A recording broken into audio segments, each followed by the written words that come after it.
Greeting, ghouls and goblins. Welcome back to another episode of The Spiritual Gaze. I'm one of your hosts, Angel. I'm your other host, Brandon, and this is our twice-monthly podcast dedicated to exploring the wide reaches of spirituality without pretending that it all makes sense. And it's the week of Halloween. It's Halloween. Ooh. Which neither of us really participate in. I don't celebrate the holiday myself. Angel doesn't love a costume. No, I don't. And for the 15 years that we've been together, I have compartmentalized my love of costumes.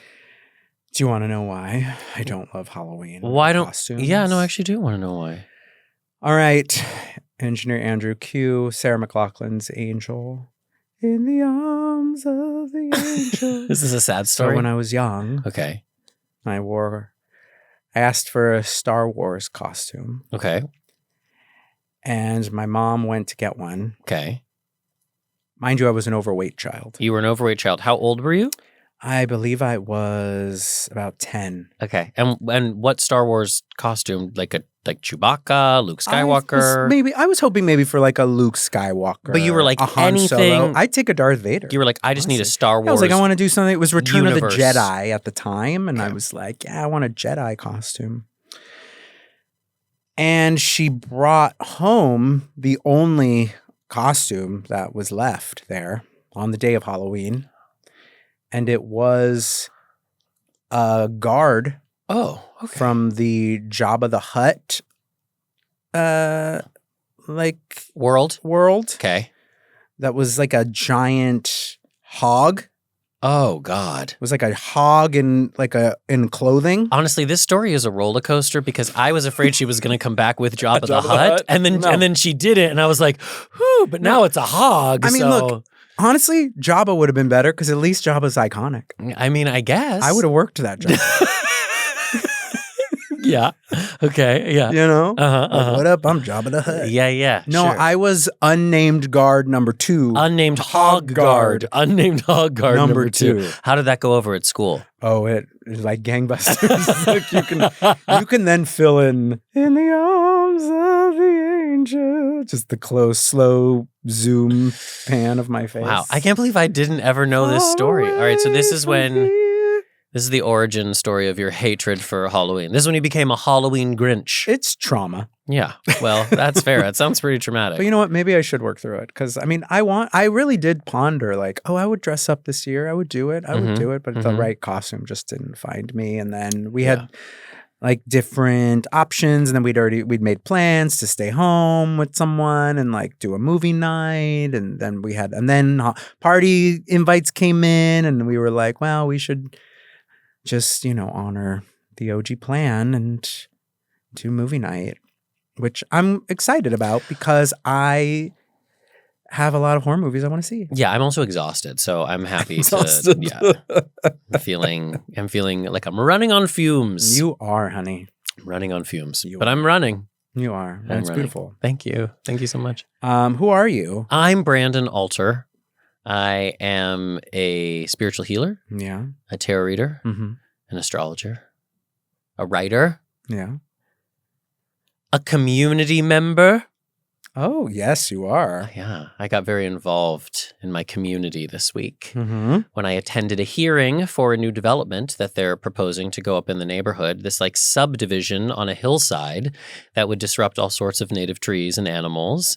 And I voiced my strong opposition as a concerned community member. I have no idea if it will mean anything, but I showed up. Yeah, you showed up. Yeah. You did me proud. And who are you? I'm Angel Lopez. I am the co-host of The Spiritual Gaze. I am a writer, a soon-to-be author, a film producer, and an astrologer, and a teacher of metaphysics. What's the soon-to-be author part? I'm going to write a book. Oh, soon, but like not really soon. No, like in the next 18 years. Got it. A future author. Yeah, a it. soon-to-be author. A budding author. Yeah. An author. Upcoming. Yeah. I'm an upcoming author. Yeah. Beautiful. Yeah. I was going through last night, thinking about the chapters of one's life. Oh, wow. I was like, how many chapters do I think I have left in my life? And then I was like, well, how many chapters do I think I've had? And I kind of like went through my life and was able to kind of break down. Is this when you were going through all the photos? No. I was just doing this, I think like last night as I was like going to sleep. Oh, wow. I was doing my own sort of Eras tour, if you will. In your own head before bed? Exactly. That's cute. Yeah. When was my midnights? But yeah, and it was like very interesting. How many chapters have you had? I think I've had 6, 7. You're so stupid. So stupid. You're so stupid. I just found out about it like 2 days ago. Hasn't been 48 hours since because I'm old. I've realized I am old as fuck. I mean, some of our listeners may not even know what but 6, if anyone 7 who has is. kids, I'm sure. Yeah, I guess it's some slang that's happening. Yeah, the kids are saying 6, 7. And there's the hand just 6, 7, Yeah. 6, 7. And Brandon, who's ever on the quest to be As young as possible.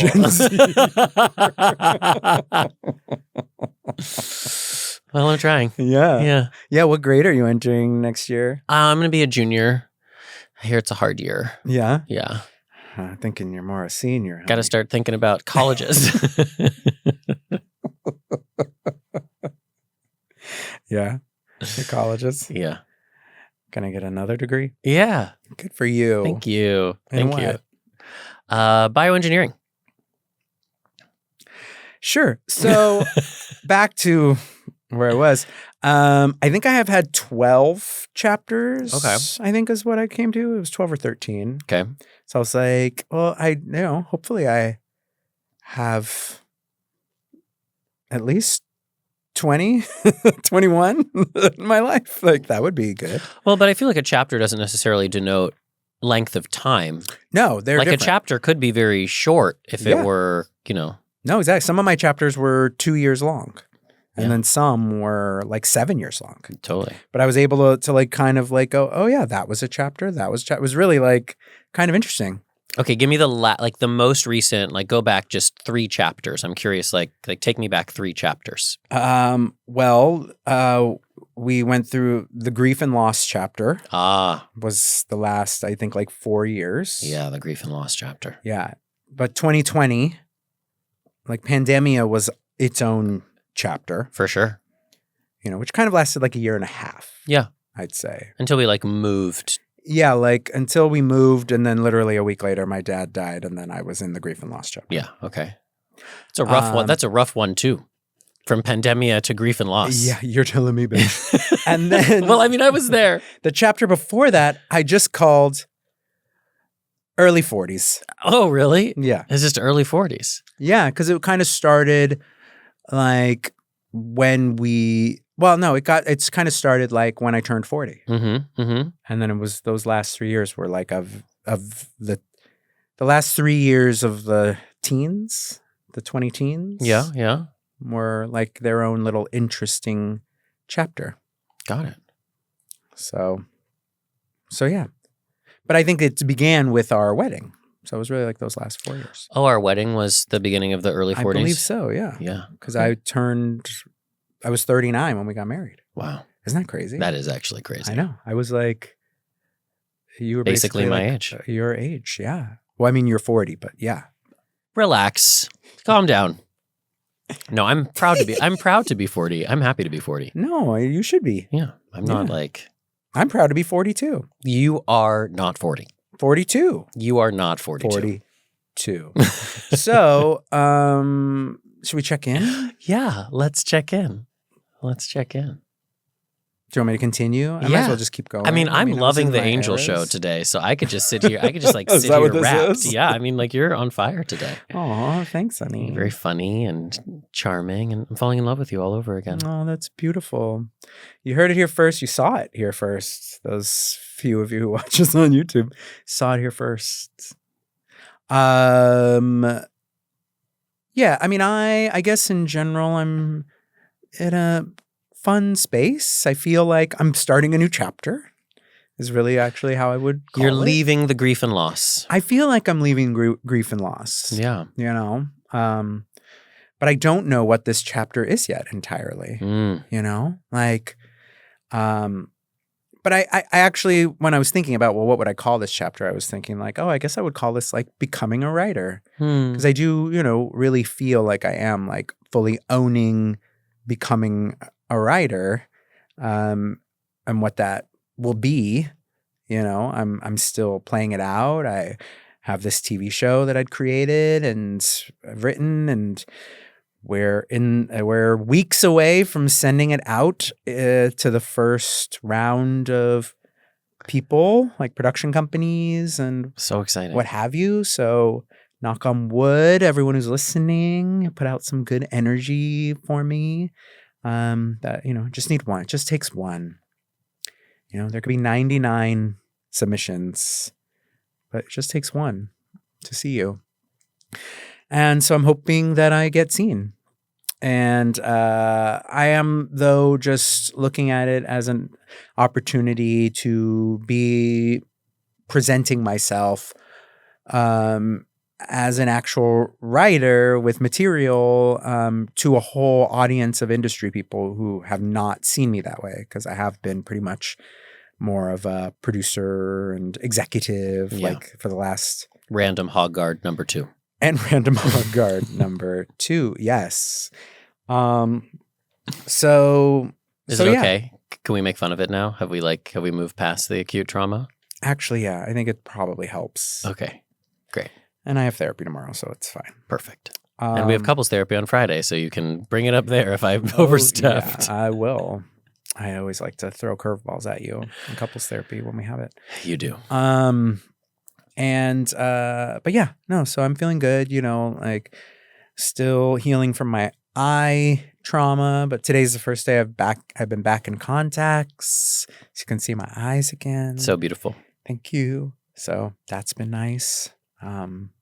So yeah, just continuing to move forward. I cannot believe it's the end of the year. What happened to 2025? 2025, right? Yeah. That's where we're at. Mm-hmm. So yeah, that's happening. Yeah, it's the end of the year. It's the end of the year. It's basically January. It is basically It's going to go so fast. But what are you going to do? I feel like Halloween is always like the gateway to time speeding up so fast. It's like, it's Halloween, it's Thanksgiving, it's Christmas, it's New Year's. Yeah. And then it stretches out a little bit, I feel like, again. Yeah. Speaking of time, losing all meaning, we had an amazing time in the Hakumba Vortex. We did. We went down to San Diego. Yeah, I went down to Hakumba. It's like southeast San Diego. It's like basically Mexico. Like you can see Mexico. And be like, help us. Take us. But there are these natural mineral hot springs, this like really cute little hotel that's built around them. And there is a legitimate vortex by this like little lake that is fed by the hot spring. And we spent 2 nights there, and it was so healing to be down there. I could have spent a week down there. I really could have. I miss it. It's like one of those. I remember when I first discovered the high desert, like Joshua Tree, and I just wanted to get out there as much as I could and just like feel the energy of the land. That's how I feel about the Hakumba Hot Springs. Like I just can't get there soon enough. Right. But it surprised us because we didn't really know too much about it. And it actually kind of organically showed up as a potential location for us to host a spiritual gaze retreat. Yeah. So I just wanted to mention it on the podcast because we're just like wondering, is there interest? Are people interested in a spiritual gaze retreat in the Hakumba Hot Springs? So if there is, let us know and we can start to plan it for 2026. Yeah. I posted a little question on the Insta stories. Did you get some feedback? We did get some people who were like, count me in, can't wait. Amazed. I'd be there. So yeah, if we can... It just has good infrastructure. Like people can have their own rooms. There's like a lodge space where we would like gather and like do work and a restaurant on site with great food. Yeah. A bar. Yeah. Easy parking, good hiking. Yeah, I think it'd be really fun. Limited shopping. Yeah. Limited shopping. None. There's no shopping. That's okay. But a definite vortex. Yes. Well, so do you want to tell the story about us in the vortex? What with... Just with Jeannie and Verd. Yeah, we, on our last morning there, walked into, they have this lake area nearby. And I had noticed on their little site map that they had like a little illustration for the vortex itself, right, being right next to the lake. Yeah. Well, and also we should say like a lot of the marketing is like enter the vortex. Yeah. Which is like good marketing, but also like a very trendy buzzy thing to say. Yeah. So I didn't know that there was actually right. a legitimate vortex. Yeah. Like people always talk about going to Sedona and feeling the vortexes. And when we go to Sedona, we're like, there might have been vortexes, but there aren't anymore. Yeah. But we had a really interesting experience the day before where we had wandered up to the shop that was there, and a guy happened to be opening the door, and we're like, are you open? He's like, sure, come on in. We got to chatting with him. Turns out we had multiple mutual friends in common that just sort of came up in conversation. And then he was like, you guys should do a retreat here after he found out what we did. And we were like, we should do a retreat here. Yeah. But at the end of the conversation, we were like, this is so crazy. I think you said like small world. And he's like, nah, it's just the vortex. And so I was like, oh, so is there a real vortex? And he's like, yeah, that's what they say.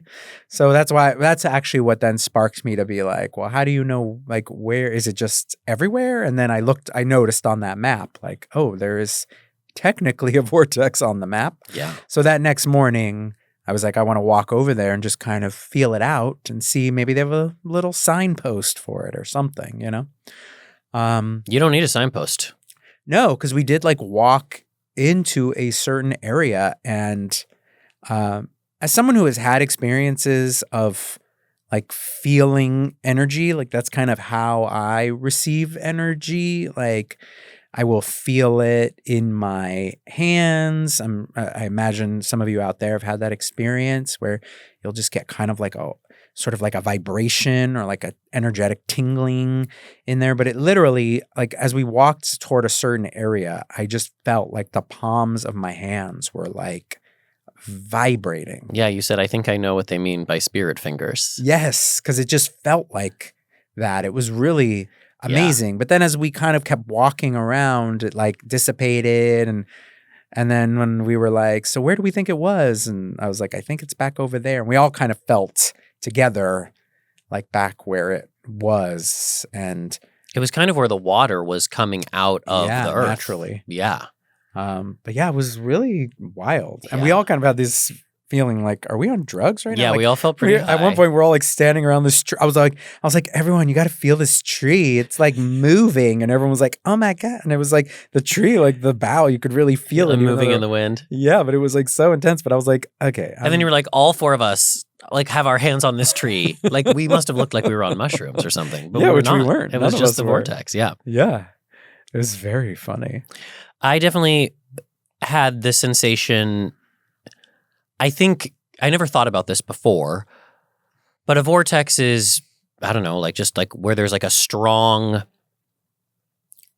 condensing of energy, I imagine, right? Yeah. And there's probably different elements. Like there's different elemental vortexes. Like there might be like a fire vortex or like a water vortex or an air. This felt very watery to me, maybe because of the hot spring. Mm-hmm. And I just like felt like things were like being pulled out of me. Mm-hmm. Like just like being like sucked out. It was like a very interesting feeling. Like I almost felt like the vortex was like doing a little healing on me. Yeah, I know. Well, I felt that way too. And then I got like sick for like 24 hours afterwards. I know. Vortex integration sickness. I did get vortex integration sickness. It happens. It's a thing. Yeah, it was rough. I didn't like that part. But I feel much better now. That's good. But yeah, it was interesting. So Hukumba Hot Springs Hotel. Yeah. In Hukumba, California. Yeah. Unofficial sponsors. But, if we love it, we talk about it. Yeah. But I will say my check-in is around Scorpio season. And every year, everyone always says, well, it's Scorpio season. Like the veil is super thin. And every year we get to this part of the time and I'm like, it really is. Like the veil really is thin. All these experiences I've been having, maybe because I've been doing a lot of healing work. I've been seeing a lot of clients and just like, I just want to say thank you to everybody that's been reaching out to book sessions with me because it's been so meaningful for me. And I was actually thinking maybe we do an episode in, I don't know, a couple weeks about like people's experiences with shamanic healing. Like you and I can share experiences and maybe some other people.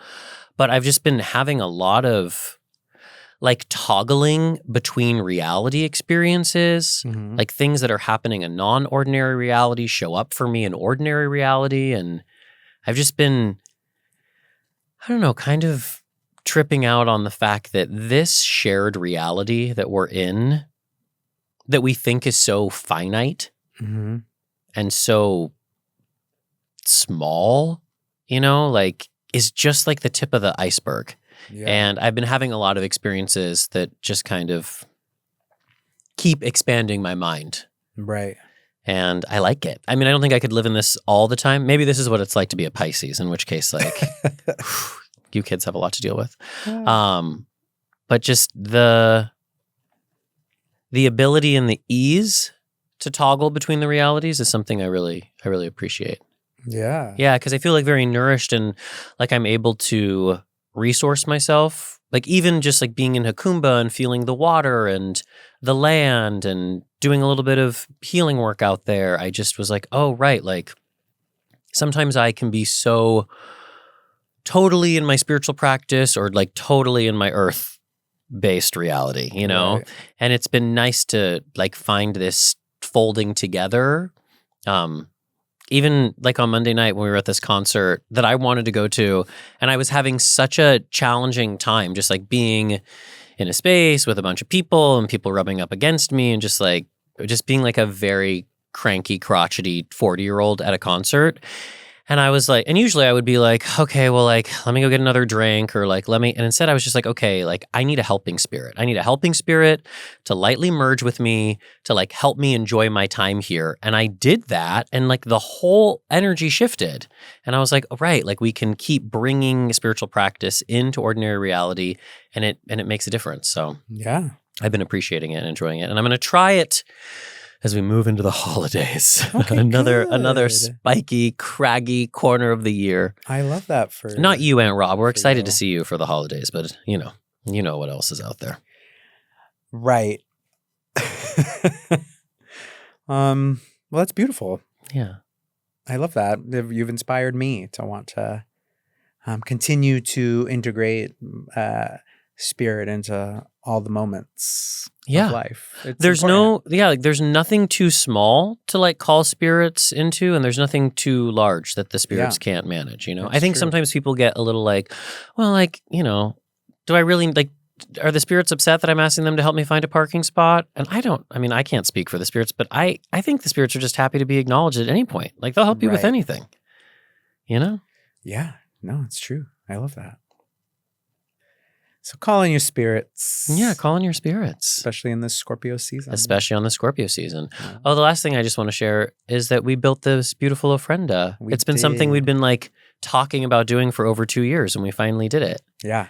When we were in Mexico City 2 years ago for Day of the Dead, we were just like so inspired by all the beautiful ofrendas that were just out and about everywhere.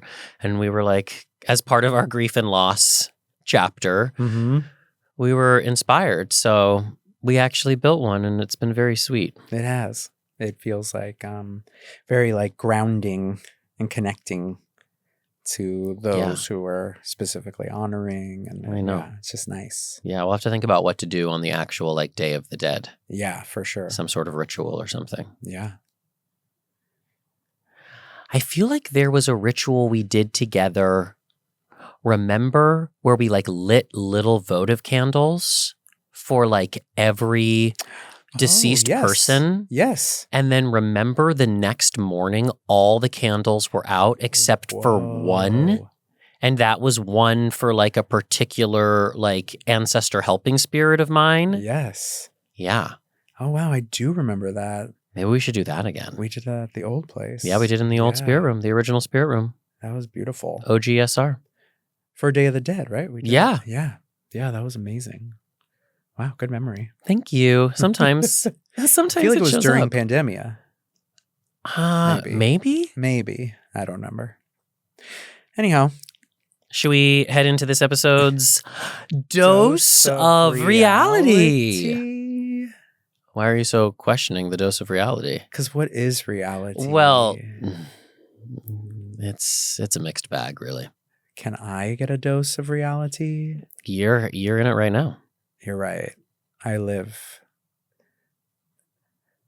in a major dose of reality. Okay, come back from the vortex. So in this segment, we talk about the reality television that we're watching.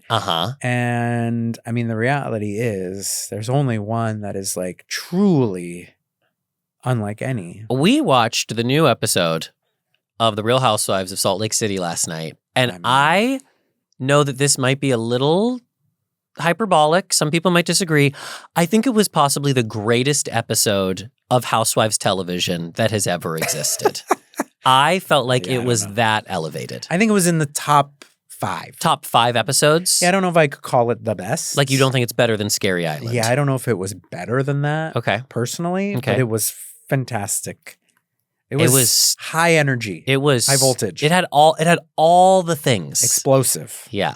I was shocked. I just feel like some eras got Shakespeare and some eras got like Mozart, and we get the Real Housewives of Salt Lake City. Oh my God, that's hysterical. And I'm happy to be here at this time. Me too. You know?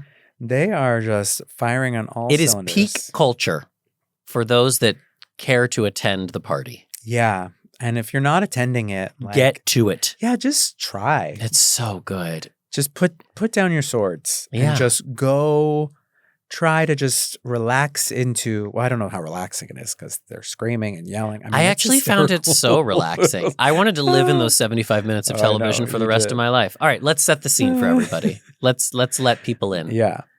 So the Real Housewives of Salt Lake City were going on a yacht trip. Luxury yacht vacation. Yeah. And for those of you who watch any other reality television, there's a show called Below Deck. It follows like the life and times of people who work on a yacht. So they actually it was like a crossover episode with the Below Deck Down Under. So I guess actually when that series airs, probably in the spring, we'll see their side. Like the upstairs, downstairs, which was so fun. Like we're going to get to see the downstairs. Yeah. I do kind of wish they were airing at the same time. I know. And we were like watching them back to back. But it's nice to spread out the good stuff. Yeah, for sure.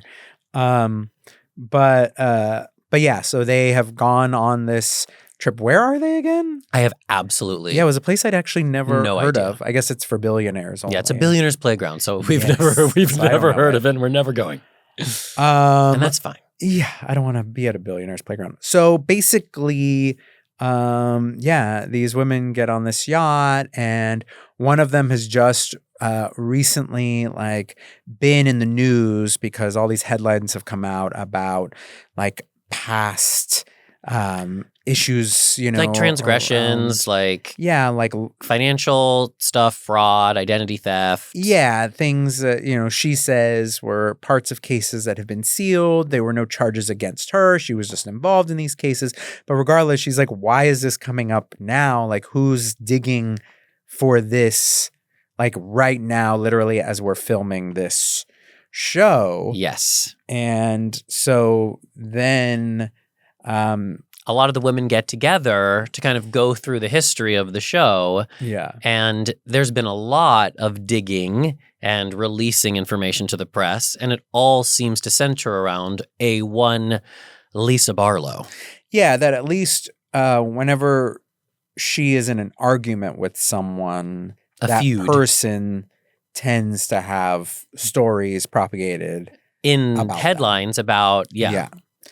So they all just start to kind of think, if it walks like a duck and quacks like a duck, it's Lisa Barlow. It's Lisa Barlow. So, so Heather Gay, who is really reclaiming the mantle of being a truth teller. She's just like not afraid to kind of like say what's on everyone's mind. She kind of like will, when everyone else kind of backs down, she's like, okay, I'm just going to say the thing that everyone's talking about behind your back. Like, everyone thinks you're the source of this. And it just threw Lisa into a frenzy. Yeah. But also earlier in the episode, when Bronwyn, who's the person about which all this information has come out, didn't accuse Lisa, but was just talking about it. And Lisa basically hung herself by saying like, well, I don't know like who would do it, but like it certainly wasn't me, and just made it so transparent that it was her. And she was feeling like very guilty and thinking that she was like smarter than everybody else. Yeah. Or at least, I mean, in hindsight, I was like, or at least she just thought like the fingers were getting pointed to her. So she was like, I just have to get in front of this because like it wasn't me. But it's like she's just such a terrible communicator that it just came across like she was completely guilty. Yeah, for sure. Of something. And I do think she's definitely guilty of something. I don't know if she's like, you know, being a Jill Zarin and like picking up a phone and actually like calling a person and being like, this is what's happening. But I do think she's probably like people are being like, oh, have you heard about this? And she's like, oh, I haven't. What is that? And like, oh, that's interesting. And then probably perpetuating the conversation. Yeah. I don't know if she's initiating. The whole season is kind of like built to expose her as this person who uses the media as a form of personal warfare. Yeah. Like even Angie coming up to Meredith earlier in the season and saying, when you and Lisa weren't going, you know, so well, she was talking to me about all of this stuff that she was like digging up on you. Yeah. It's just like, I mean, it's like very Scorpio season to like dig something up on a person, but you have to be pretty desperate and insecure to go to the lengths to dig up dirt on a person and their family and their past just because you're in the midst of an argument. Completely. Like the impulse to ruin somebody in public because you're having a personal disagreement with them is, I think, like just such a red flag of somebody who is so desperately insecure and just like can't fight their own battles and is in some ways like very confrontation avoidant, which Lisa Barlow is. Like she always shuts down in confrontation. She just like flies off the handle or starts playing the victim. And so her way of handling confrontation is to like do it in this like very sneaky, deceptive, like pretty I think she's one of the most disgusting housewives that has ever been on TV. Like, she's just very manipulative. She's foul. Yeah. She's foul. So I find nothing redeeming about her at this point. Like she's not funny anymore. She's not cute anymore. She's just like a sad snake lady. And that's actually offensive to snakes. So, well, I think that's why she's kind of wriggling right now. Cause I think she's recognizing that none of her tricks are working in the way they were. But that being said, I mean, just looking at a few social media posts today, there are people who are like, stop coming for my Lisa. And I'm just like, oh, wow. Yeah. Like she still has there's someone for everyone, you know, like there are people who are like, you know, there are no receipts. So like, why are we coming after her? But like she's done no wrong. She's done so much wrong. I know, but I'm just saying how there are people who like don't think that. I mean, the Real Housewives is literally built on receipts. Like we're literally watching them do things and then like we've seen her. Well, I think it means specifically receipts on her actually telling anyone anything. Right. So I think without that, she isn't guilty of the thing they're saying. But I think guilty she's probably in smart. The court of public opinion, at least my public opinion. Well, that's the thing. And I think everyone's going to have their own opinion about it. I mean, the other great thing about the Housewives is that like, our opinions of these housewives kind of flow with the wind. You know, it's like you can like love someone for 1 or 2 seasons and then you could hate them. So true. For 1 or 2 seasons. So it's like very interesting. And it's just built that way. Yeah. And I think the ladies all who've done it a long time know that. Yeah. Which is why they kind of go, oh, we have to kind of ebb it toward this person now. Totally. And I'm sure Heather Gay will probably be the like takedown next season. You know, like it just always kind of happens that way. It depends. Like in order to have a takedown season, you have to do something worth taking down. And I do think the longer you're on these shows, the more tempting it is to behave in a certain way. And I think you get kind of like brainwashed or seduced by the Housewives machine. Like I think we're watching Angie get a little seduced by the Housewives machine. Like you get fame, you get access, and all of a sudden you get a big head about things. Like you lose reality by being a part of reality TV. So then it is easy to take you down. But some people who are like, I mean, how many seasons did it take before there was the Kyle Richards takedown season? Because there really wasn't something to take her down on, or she was like smart enough to kind of stay in front of it to some extent. Yeah. And you haven't really taken Kyle Richards down. You kind of can't. She's kind of untakedownable. Yeah, I know. Exactly. Yeah. So I'd be surprised. I'd be surprised if there's a Heather Gay takedown season because she seems, I think like if you are willing to say, I'm wrong, I'm sorry, it's hard to take you down as a housewife. Well, and that is true. Because that's kind of a get out. Like that's how Ramona survived for so many seasons. Was the Ramona with the classic Ramona rage and regret? I'm sorry. Yeah. But that's chill. Oh yeah, we're doing well. They both have a similar. Yeah, Ramona would kind accent. of come in and be like, "I just want you to know that I thought about what you said, and I'm very sorry, and I hope we can be friends." Yeah, exactly. Like a child. But I will just say this episode, like the opulence of them being on a yacht, the like hilarious, like built-in like Greek chorus of everybody on below deck just like watching them being like, these women are so insane. Crazy. I loved like, you know, this spoiler alert, but like Angie gets really sick on the yacht. Like she does not have her sea legs. So she doesn't go to the dinner. It's just like her and Mary having like room service on their bed while like everybody's fighting upstairs. And like, it just was such comedy. I just loved it so much. It's so ridiculous. This whole season, honestly, has been fantastic. I mean, I thought the episode with the psychic, with the tarot reader was so good. Like top level. And then this just surpassed I'm telling you. As ridiculousness. Peak Housewives culture. Yeah. I mean, look, if you don't like people just yelling at each other around a rich table, ladies yelling at each other, you may not enjoy the show, and that's understandable.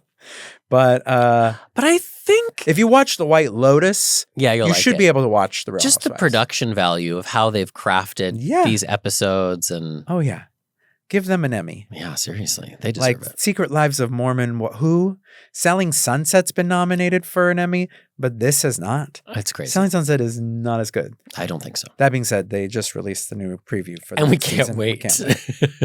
Even though they're all unrecognizable. Angel was literally showing me. Brandon did not. You showed me that, and you were like, "Look," and I was like, "What am I watching?" Yeah. I literally said, "Who are these women?" A minute. Yeah, you were like, "Who is this? Who are these women?" I could have said anybody. You honestly could have. Right. They really evolved their faces. Been like, this is your family. Selling something. Oh, yeah. I'd have been like, sure, okay. Oh. Okay. A lot more blondes than I'm used to. But I guess I'm blonde, so it's happening. Exactly. Everyone changes. Yeah, everyone changes. All right. Well, that's the only reality I care to talk about. Was there more reality you wanted to talk about? I mean, we watched other things, but nothing. We're watching your friend on Survivor. We're watching Nate on Survivor. I think he's doing a great job. He's doing a great job. He's doing a great job. So I'm hopeful that he's going to make it to the merge. I think he'll make it to the merge. He's all the way. Strong. He's playing a strong game, but he's not like, it's not a flashy, showy strength. So I don't think he's become like a target too early. Yeah. He's smart. He knows what to do. Yeah. He's good in a social setting. I love him lying, being like, I'm just a stay-at-home dad right now. Oh, I know. I'm all, bitch, you have an Oscar nomination. Yeah, you have an Oscar nomination. But it's so good. I know it is. It's really good. So yeah, he's doing a great job for sure. He is. Team Nate. Team Nate. All the way. Yeah. All right. Well, I think, we should move it along. Yeah, let's head into this episode's Cosmic Update.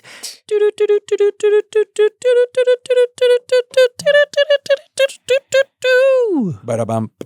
All right. So, yes, we are in Scorpio season. Ooh. Oh, my goodness. Scorpio season. Ah! So crazy. Oh, my gosh. What is happening? Now, what is happening is that this Scorpio season is going to bring us Mercury Retrograde. Yes, it will be here. Ugh. But, we have a little time before we get to that. Yeah, it's November 9th. It's November 9th. But are we in the shadow? Oh, yeah, I believe in the shadow. Got it. Okay. Yeah, I believe so. So everything that's happening. Yeah, it goes down because basically Mercury is going to enter Sagittarius like this week. I think like tomorrow. I mean, no, this is happening. We're recording this on the 29th, so it's happening today. Oh. Mercury shifts into Sagittarius. So the Mercury retrograde is going to take us back to the 20th degree of Scorpio. Got it. Okay. So we entered the shadow on October 21st. Okay. So we've been in there almost 8, 9 days. It's felt shadowy. Yeah, for sure. So we're in the story of this Mercury retrograde. And as you know, when a Mercury retrograde happens, it's time to reflect, review, renew, Rewrite. Rewrite. Reconsider. You don't necessarily want to try and initiate per se. But if you do, just, I think, know, like, you may have to, really like, come back around to it in some way. Yeah, imperfect initiations. Like, you can throw stuff at a wall and see what sticks, knowing that you're going to have to revisit. Yeah, it's going to be iterative. Yeah. So it's an interesting time to have, because if you think about a Mercury in Sagittarius, Mercury, when it's in Sagittarius, it really wants to, I think, philosophize. Mm-hmm. It is interested in truth. Mm-hmm. Discussing the truth, learning, exploring new ideas. Mm-hmm. So when you take all of that into a retrograde space, you're on some level having to like reconsider the ideas that you had. Or relearn or some things. You're learning the shadow or the opposite of something that you thought you knew. Right. Exactly. Re-explore. Yeah. I mean, technically, Mercury, from a classical perspective, is in detriment in Sagittarius. Right. Like, it's not necessarily a sign in which Mercury feels super well resourced, which I think is always like very interesting, because I don't know, like, you think about Mercury as a communicator and Sagittarius as like a sign of truth seeking, and you'd think like, oh, well, why doesn't Mercury do well here? It seems like there's a lot of resonance, but right. I think it's because Sagittarius is a fire sign that wants to take action. Like, it wants to learn through doing and experiencing. It doesn't necessarily want to learn through just like talking about a thing. And Mercury it ruminates, it communicates. Yeah. And I also think that Sagittarius is so broad. Like, it's one of our like collective signs, right? It's like it's the last fire sign of the zodiac. It's less interested in individuals and more interested in humanity, collective beliefs and ideas. And Mercury maybe struggles there too, because it's a personal planet. Yeah. And now it's in a sign that is less interested in individual identity and more interested in collective thought. Yeah. No, I think that's all really well said too. I was trying to think too about, like, I do feel like a Mercury in Sag tends to at times kind of know all the answers. Yes, it can be very know-it-all-y. It can be, and have kind of a bit. sharp tongue. Yeah. Not on purpose. Like, it's not trying to hurt your feelings. I always remember Anne Ordley always said, like, don't ask a Mercury in Sagittarius if you look fat in those jeans, because they'll tell you. Right. Exactly. So I do feel like,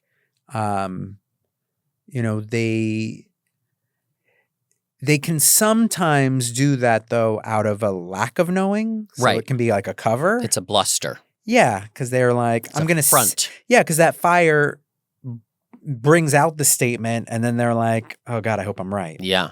Yeah, it's competitive. Well, I think Sagittarius is law, right? Yes. And you think about a court case, and it's two people asserting that they're right. Right.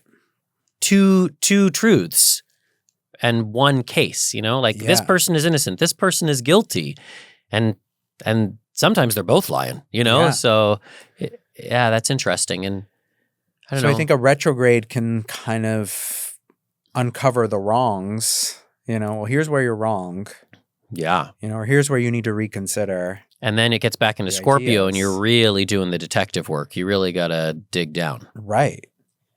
So, Mercury is, like you said, it's going to move, or as we were talking about, it's going to go back into Scorpio.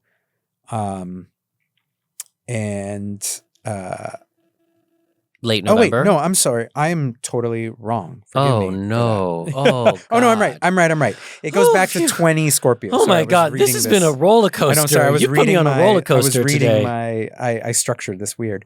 But yeah, it's Mercury's in retrograde until November 29th. Okay, so from the 9th to the 29th, Mercury retrograde. Yes. Okay. Yeah, we have Mercury retrograde. 20 days. And it will retrograde at the 6th degree of Sagittarius. Okay, so it gets into 6 of and Sag. go back to 20 degrees of Scorpio. All right.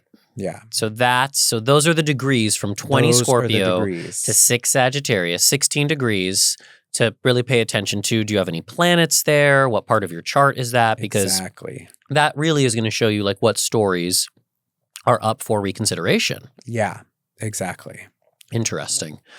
Very, very interesting. Very, very interesting indeed. You know what's making me think about? Our water bill. How so? Well, because it was very high. Right. And we don't quite know why it was so high. Well, it was because it was the summer. Are you sure? Yeah, I did more research. Everyone's bill was high. Oh, okay. Because, our neighbors have been having like a terrible hidden water leak. Like their bill has been like thousands of dollars. Oh, I didn't know that. And yes, because I was chatting with the man they hired who was just sitting at their gate for like an hour yesterday. And he was like telling me they can't find the leak. And they didn't even know there was a leak until they realized how much money they were having to pay every 2 months when the water bill came. And so I was like, oh, that's the Mercury in Sagittarius where you start to realize like, oh, there's a leak. Like there's some, and then Mercury in Scorpio is when you have to dig around your property to find where the water's actually leaking. Right. Well, that's really good. Should we be concerned? Maybe that's why I'm bringing it up. Okay, thanks. Well, we'll table this and bring it back up in our But I think it's a good, but I also think that's like a good metaphor for Mercury from Sagittarius into Scorpio. Okay. So like when Mercury's in Sagittarius retrograde, you're like, something doesn't feel right. Something's not adding up. Like something doesn't make sense. Something I thought was true is not true. And I'm starting to realize that there's like a lie here. There's a leak. Right. It's Lisa Barlow. Right. Then you get into Scorpio and you have to find the leak. Interesting. You have to dig around. You have to do your detective work.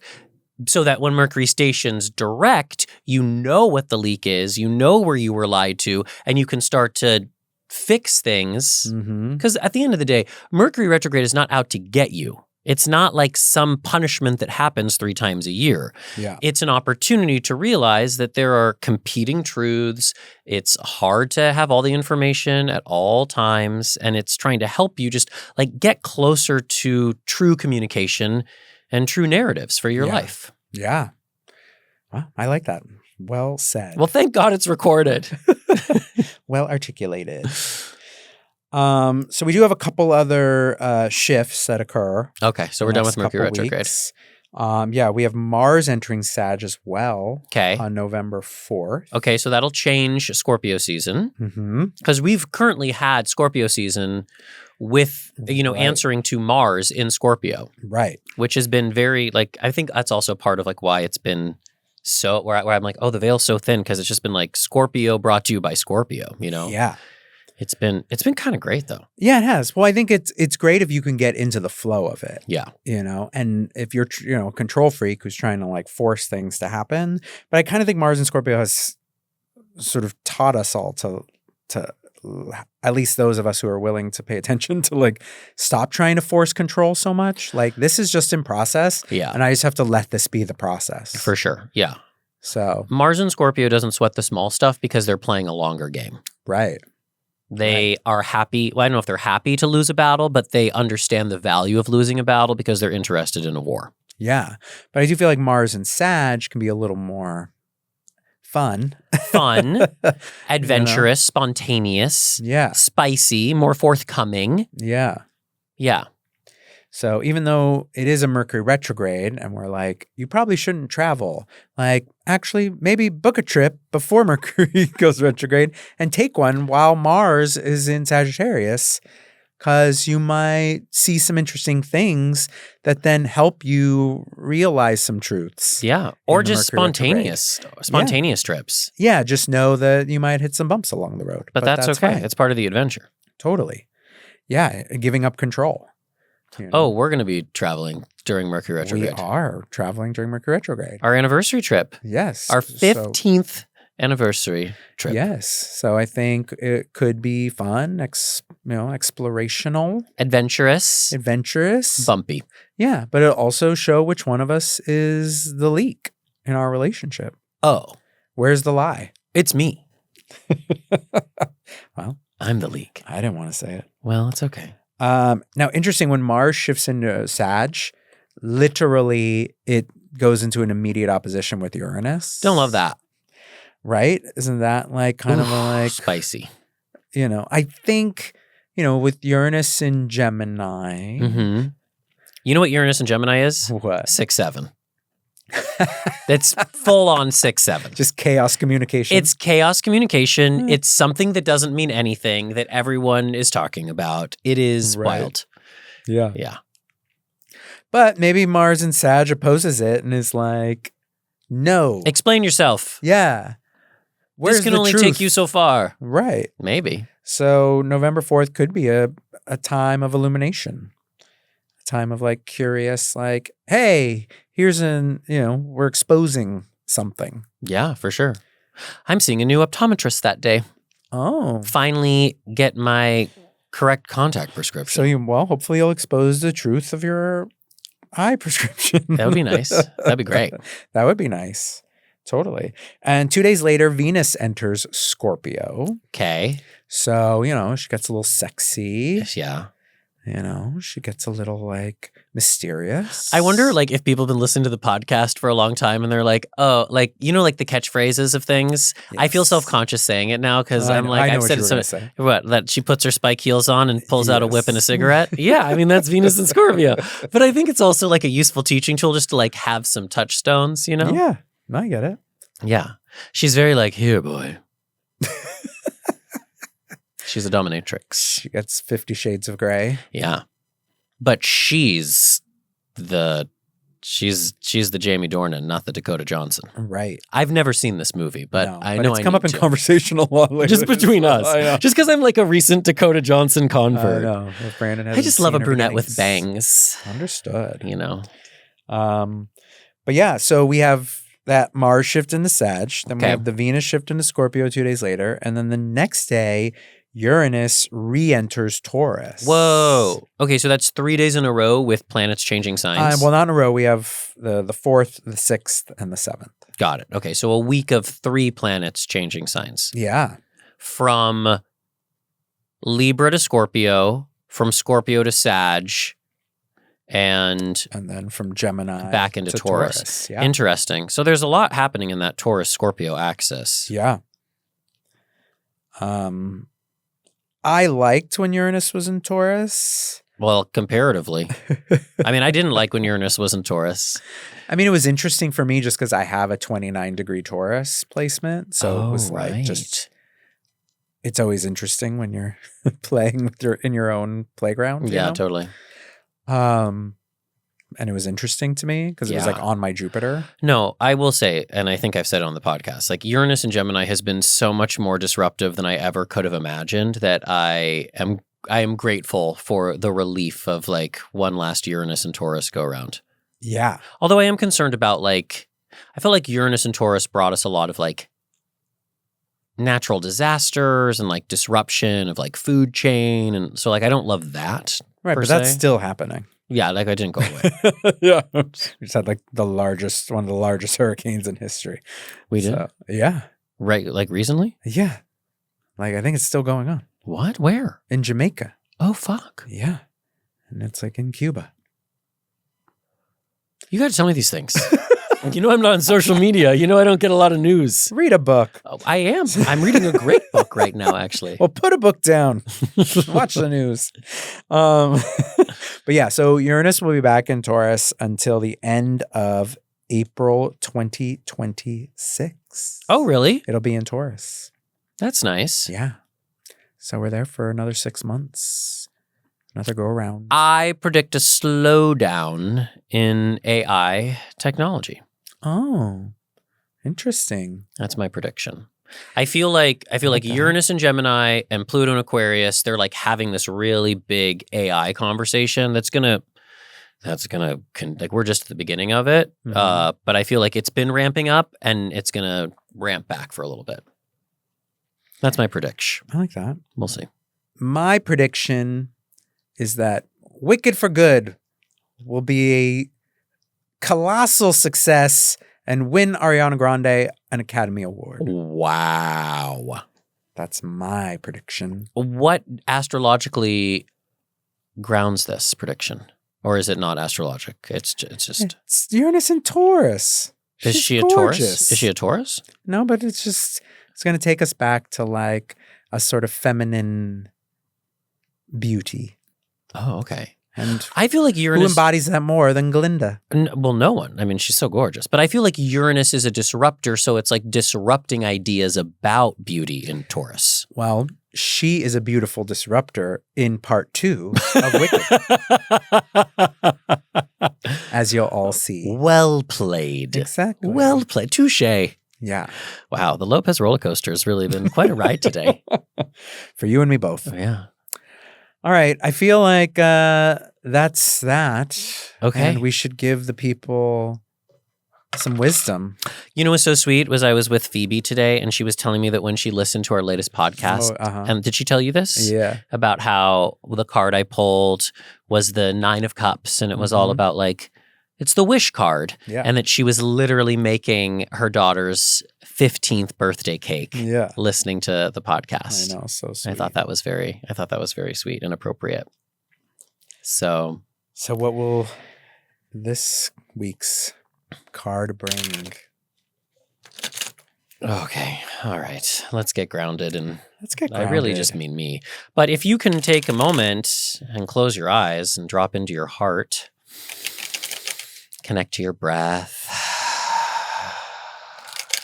remember your body, and let the sound of these cards connect you to the wisdom and the clarity and the information that you might need to get you through these next couple of weeks.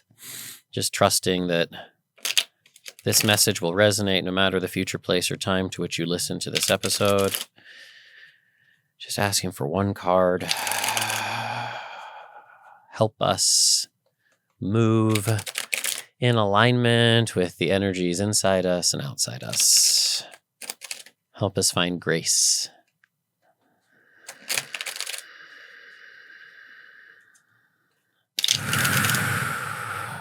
Okay, one more good shuffle.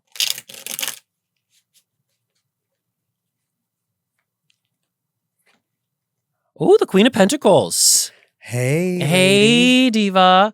Okay, so go back and listen to our Queen of Pentacles episode. P.S. I ran into a friend, Hillary's sister Holland, who was like, I love the tarot episodes. I've been listening to them. Oh. They've taught me so much. So I'm so glad to know that Look at that. They were useful. Okay, so the Queen of Pentacles is you when you are a mother to yourself. Like she understands how to take care of oneself. You can look at the way that she's like, literally, she's got her tit out. She's nursing the pentacle. So it's like, okay, you are both the mother and the child.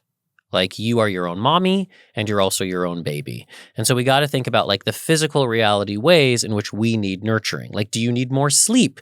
Do you need less sugar? Do you need less alcohol? Do you need less caffeine? I'm just talking to myself right now. But think about in your own life, the ways in which you can be a good mother to yourself. And sometimes being a good mother means being like mama bear, like being ferocious, like taking a kid by the hand and saying like, you are eating your vegetables, you are not having any ice cream, and you're going to bed. You're grounded. I'm taking your phone away. And sometimes being a good mother is being like, it's okay, honey. Like you can stay up late. We can have popcorn and wine for dinner. We can binge a tea. You have to really feel into what sort of mothering do you need? And what sort of mothering are you capable of giving yourself? And again, because it's pentacles, it really is rather terrestrial, of the earth. Yeah. That is the right use of that word, as it turns out. And it's interesting too, because I really relate this card to Virgo, but also to Taurus. And so in Scorpio season, when we're in like the deep waters of, detective, spirit, mystery, it's good to return to the physical, to ground yourself in that other axis. And so I wonder if maybe it's just like an invitation to not completely lose ourselves in the Halloween abyss, like remember your body. It's good to, like there's this deep shamanic teaching about how like it's not great for the living and the dead to spend too much time with each other, because the living have to focus on living and the dead have to focus on what they're focusing on in the other world. And so I do wonder if this is kind of helping us find that balance where it is fall. And like we are starting to, at least for us Northern Hemisphere people, like we are starting to like move into that great slumber, but don't forget the spring. Don't forget life. Even in the midst of all the death, like that's how we take care of ourselves. I love this Queen of Pentacles. Mm-hmm. I mean, we're all so tired of the phrase self-care because it's been totally blasted out, but it maybe benefits a return, or in the Mercury retrograde, a rewrite where you consider for yourself, like, okay, what is true self-care? Like not rotting on the couch or online shopping, but what really grounds you and connects you, and touch the earth. Touch your own earth, the earth of your body. Yeah. And find a really cute little rabbit to be your friend. Cute. I love that. Thank you. Especially with the Uranus re-entering Taurus. I think, it helps us like realign, what is your unique version of self-care? Yeah. And how do you access it? And it really does feel like it's so perfect for the Scorpio-Taurus axis because, as we teach, the queens are water and pentacles is earth. So we're really in this like, okay, intuition. Yeah. But also like grounding it. Beautiful. You're beautiful. You're beautiful. No, you're beautiful. You're a Taurus rising. All of you out there are beautiful. We miss you. We love you. You should know that about yourself. We are definitely going to do an Astrology of 2026 workshop. Yes. So we'll figure it out. Let us know, is it useful to do it in December or is that a shit show? Because there's so much going on. Should we do it early January or should we do it mid-late December? I kind of like a first week of January. It's like, we're back to school. We're back to school. Put on your glasses. Happening. Let's take some notes. Love it. Okay. But, you could also chime in. Yeah. And also, I'm extending my spiritual healing special. Oh, yeah. So the code is Hey Gazer, and it takes it down to what I think is like a super accessible price, and we can do it via Zoom. And I'm just so grateful for the people that are taking me up on that. It's really nice to be of service, I have to say, in this crazy mixed up world. Beautiful. To give healing is a beautiful gift. Well, thank you all for tuning in. It's a beautiful gift to us.